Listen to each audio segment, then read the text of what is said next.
सगळ्यात आधी आपण मुठ्ठीभर मुगाची शिलट्याची डाळ घेऊ आणि त्याला 5-10 मिनिट भिजू घालू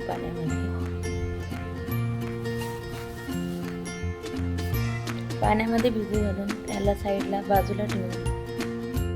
नंतर आपण पत्ताकोबी घेऊ, याला बारीक बारीक कापू. देन त्याच्यानंतर आपण बारीक बारीक कापल्यानंतर आपण कांदे आणि टोमॅटो, मीन्स आमच्या विदर्भ भाषेत टमाटर कापून घेऊ. ते करते तर आम्हाला सफिशियंट आहे, कारण ते जास्त पण होऊ शकतं. बिकॉज मी तर डाळ पण टाकलेली आहे भिजू, काही प्रॉब्लेम नाही. अशी बारीक बारीक कापून घ्यायची आणि याला पाण्यामध्ये भिजवायला ठेवून द्यायची 10-15 मिनिट, जेणेकरून आपण भाजीला फोडणी देताना ते व्यवस्थित त्याचा स्मेल चालला जाईल.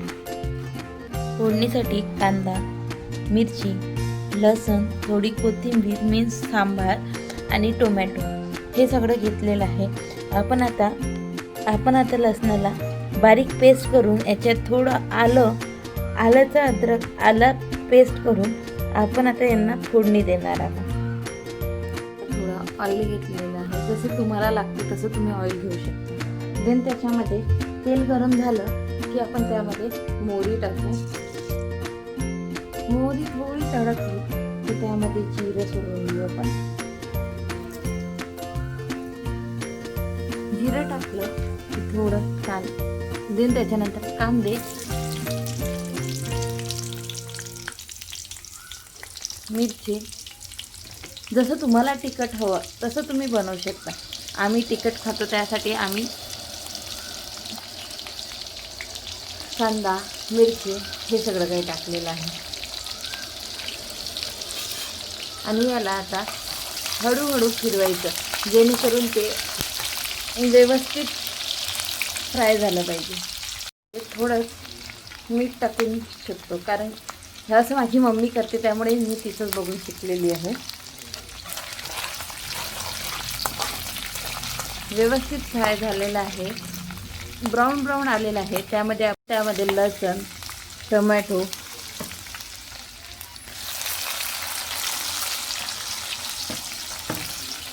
हे सगळं टाकून आपण याला चांगलं व्यवस्थित होऊ द्यायचं थोडा वेळ.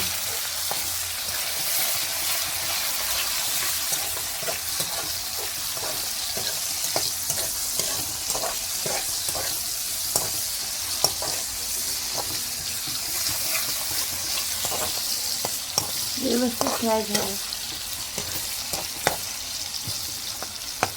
बघा टमाटर कसे आपले असे स्मूथ झाले पाहिजे. टमाटर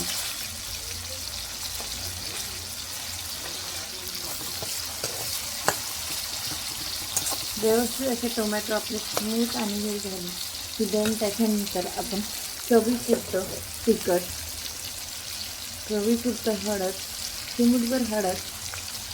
देन त्याच्यानंतर तिखट, आम्ही तिखट जास्त खातो त्यासाठी आम्ही 1.5 चम्मच तिखट टाकणार.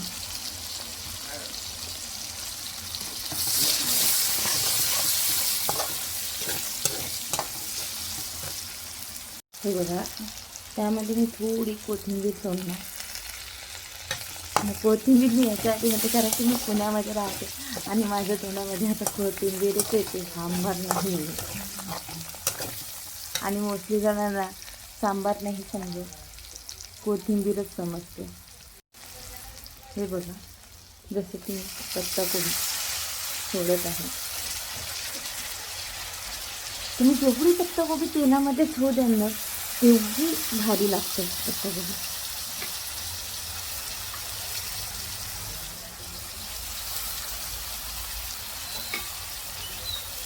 आम्ही दोघीच राहतो म्हणून सध्या तर आम्ही तिघी आहोत, पण आम्ही दोघीच राहतो कारण की एक घरी गेली आहे, त्यामुळे आम्ही दोघीच आहोत.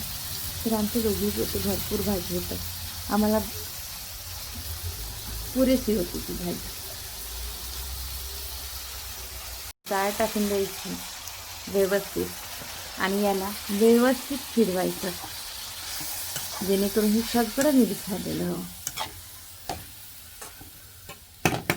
माझं तुम्हाला चमच्यावरती तिखट दिसतंय, काही प्रॉब्लेम नाही. हे सगळं व्यवस्थित मिक्स झालं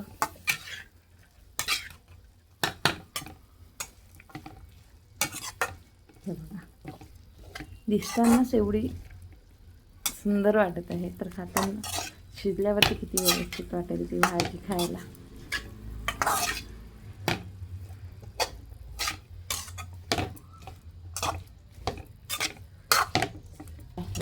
आता त्याच्यावरती आपण झाकण ठेवू आणि 5-10 मिनटं शिजू देऊ. देन त्याच्यानंतर परत आपण याला परतून घेऊ भाजीला.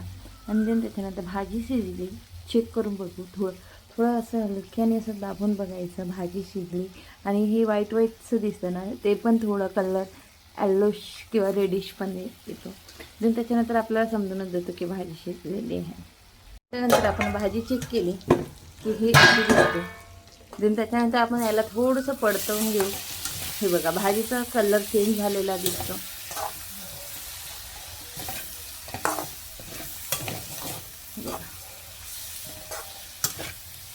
झालेलं आहे ते.